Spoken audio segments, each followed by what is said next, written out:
So I got this question, and it was actually a very good question. Let's go ahead and talk about it. The question was, what types of fraud? What do you have to be aware of when you're doing multifamily real estate?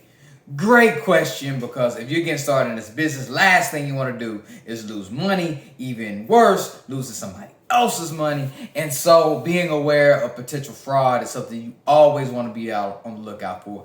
If you are looking to do deals, you want to be aware of one primary way of fraud, and that is fraud coming from an owner that you're buying the asset from. And let me show you what this looks like. Multifamily apartments are valued based off the income of a property. And then off of that income, they are then priced according to a rate, or capitalization rate, or cap rate, what we call it.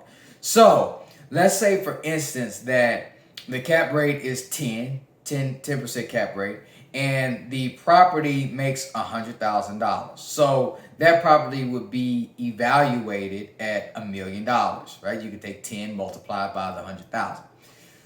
But because it's evaluated on the income of the property, a owner could also fraudulently claim that their property makes $120,000. So what does that do? That extra $20,000 would also be multiplied by 10, just like the other income. So that fraudulent $20,000 will turn into an additional $200,000 for that owner. So are there people who will fraudulently claim some income in order to make an extra $200,000? Unfortunately, yes. But you're going to know how to catch it though, right? And the way that you catch it is that you verify all the income statements that you get, and you want to look at bank statements, right? You want to ask that owner if they are putting that money into a bank account somewhere, which they should be. Then you want to see copies of that bank account to make sure that that income that they claim on the statements matches the income in that bank account.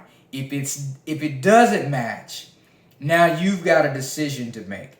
You either need to feel very good about not having those numbers there, or you need to make sure that you're buying it at enough of a discount that if it doesn't work out, you're still okay, right? But the numbers should be supported and justified, and you have to verify that with bank statements. Every property we do, we ask for those bank statements and really go through. And if you're going to buy something without those bank statements, then you want to make sure you're very comfortable with the price and that what if. What if those numbers aren't what they claim? Because that can happen to you. It has happened to me. So that's the number one thing you want to look out for when it comes to fraud, right?